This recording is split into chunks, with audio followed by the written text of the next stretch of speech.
J'ai écouté hier, dans le café Philo, McDo, Philippe qui nous parlait de mai 68 en 2 minutes. Vous pouvez trouver la vidéo sur Internet. Et il disait, oui, voilà, les manuels, ils sont aussi respectables que les intellectuels. Voilà, tous les niveaux se valent. Le problème, c'est que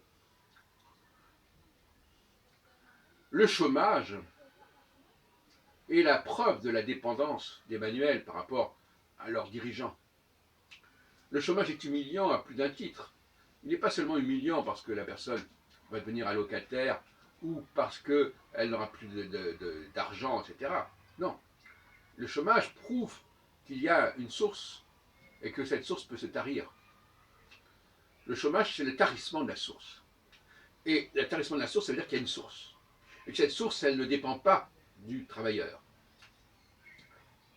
Par conséquent, en période de chômage, on devrait prendre conscience de manière plus aiguë de cette dépendance des gens d'en bas par rapport à ceux d'en haut.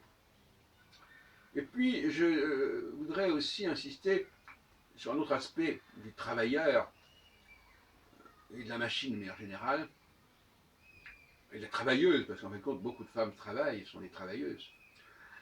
C'est la tentation de l'abus de pouvoir. Là aussi, vous me direz, c'est un paradoxe. Quand on dit le pouvoir, on pense au pouvoir des élites, etc. Non, je parle du pouvoir de ce qu'on sait faire. Voilà. Je peux faire ça. J'ai la capacité de faire ça. J'en ai la possibilité. Voilà, c'est ça que j'appelle le pouvoir ici. C'est vrai que le mot a plusieurs sens. La machine qui veut fonctionner à tout prix, elle est dans l'excès de pouvoir. La personne qui a une certaine force physique et qui cherche le moindre prétexte pour l'exercer, il est dans l'excès de pouvoir, au sens le plus primaire du mot pouvoir, en effet.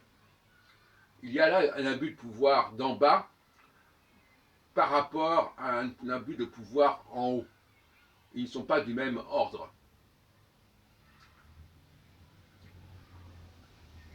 Je vois beaucoup de personnes cherchant à tout prix à fonctionner, trouvant quelque raison que ce soit pour fonctionner, c'est-à-dire pour que ça fonctionne en eux-mêmes, que leurs appareils, leurs divers appareils internes fonctionnent.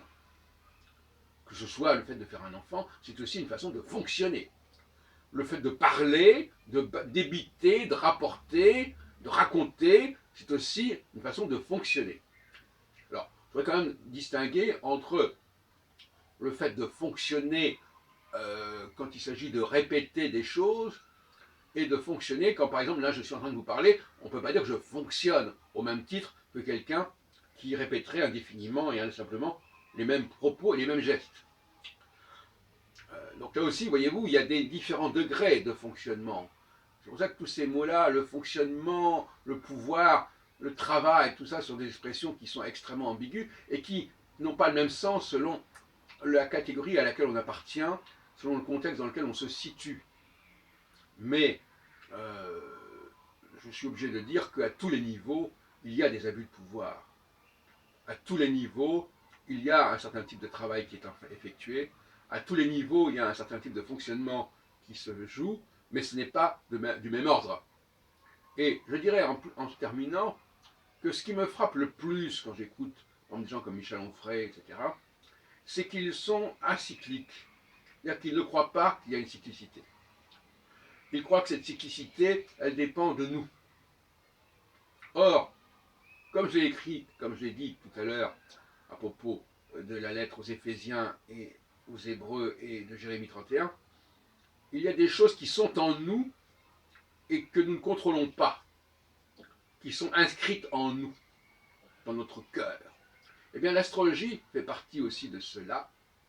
Et par conséquent, il serait bien prétentieux de dire que nous faisons ce que nous voulons, que nous organisons les choses comme nous l'entendons.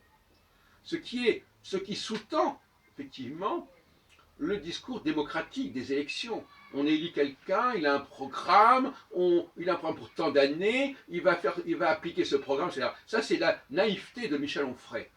En réalité, il y a des lois à connaître et à respecter, qui de toute façon, même si on ne les connaît pas, s'imposent d'elles-mêmes, mais avec beaucoup de lenteur, beaucoup de retard, etc., etc. Mais elles sont là. Et donc, pour moi, l'astrologie, au sens où je l'entends moi, qui est la reconnaissance que nous dépendons de forces qui sont en nous, mais que nous ne contrôlons pas, et qu'il nous faut connaître, mais qui en même temps s'expriment de toute façon, qu'on les connaisse ou pas, c'est la meilleure façon de comprendre le, le chapitre 31 de Jérémie, qui est repris dans la lettre des Hébreux. Il y a des choses qui ne sont... On n'est plus dans le domaine d'un enseignement qui serait donné, on est dans un domaine d'un enseignement qui est inscrit, qui est perçu au plus profond de nous-mêmes. Ce n'est pas la même chose.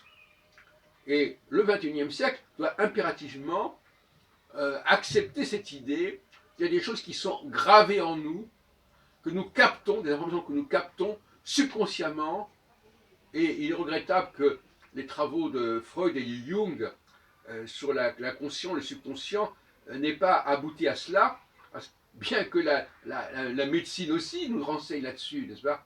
N'oublions pas que si Freud a parlé de la psychanalyse et du subconscient, il est également médecin, et que la médecine est déjà complètement en prise avec la subconscience, puisque tout ce que nous avons en nous, notre anatomie, notre appareil digestif, notre processus respiratoire, notre processus cardiaque, relève du subconscient. Voilà ce que je voulais vous dire.